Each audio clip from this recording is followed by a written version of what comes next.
সুপ্রিয় দর্শক, আসসালামু আলাইকুম। এর পূর্বের ভিডিওতে বলেছিলাম এই ভিডিওতে আমরা কিভাবে জমিতে হাল চাষ করি তা আপনাদেরকে দেখাবো। শুধু হাল চাষই নয়, সেই সাথে দেখাবো আমাদের গ্রামের প্রাকৃতিক সৌন্দর্য, মাছ ধরা এবং কিভাবে গ্রামের মানুষ হাটে যায়। অলরেডি আপনারা দেখতে পাচ্ছেন আমাদের জমিতে কিভাবে পাওয়ার টিলার দিয়ে হাল চাষ করছি আমরা। সেই সাথে দেখুন কত সুন্দরভাবে পাওয়ার টিলারের পিছনে পাখিগুলো উড়ে উড়ে যাচ্ছে। আর এদিকে ব্যস্ত আমার চাচাতো বড় ভাই মাছ ধরাতে। আর এভাবে মাছ ধরার মজাই আলাদা। কে কে গ্রামে এভাবে মাছ ধরেছেন অবশ্যই আমাকে কমেন্ট করে জানাবেন। আর যেহেতু সেদিন ছিল আমাদের এখানকার হাটবার, সবাই দেখুন কিভাবে গরু, ছাগল, হাঁস, মুরগি নিয়ে ছুটছে বাজারের দিকে। গ্রামগঞ্জের প্রতিটি বাজারে একদিন সাপ্তাহিক হাট থাকে। আমাদের এখানকার সাপ্তাহিক হাট বাজার হচ্ছে বুধবার। আর এই দিনটিতে আশেপাশে গ্রামের লোকজন তাদের পণ্য নিয়ে আসেন আমাদের বাজারে বিক্রি করার জন্য। যাই হোক, সামনের জমির হাল চাষ শেষ হলে আমরা চলে যাব অন্য একটি জমিতে। জমিগুলোতে প্রচন্ড ঘাস হয়েছিল, তাই এক একটি জমিতে প্রায় 3 থেকে 4 বার করে হাল চাষ দিতে হবে। আর সেই ঘাসগুলো আপনারা ভিডিওতে লক্ষ্য করলেই দেখতে পাবেন কি পরিমাণ ঘাস হয়েছে।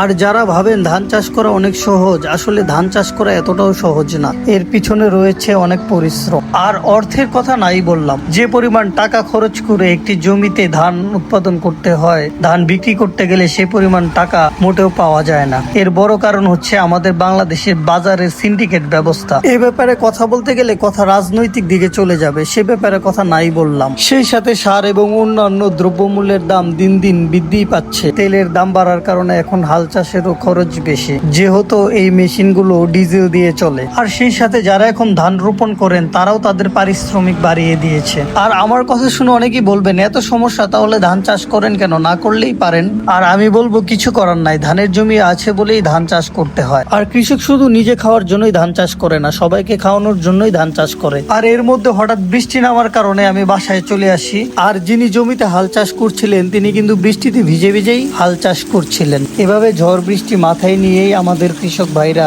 জমিতে কাজ করে যান।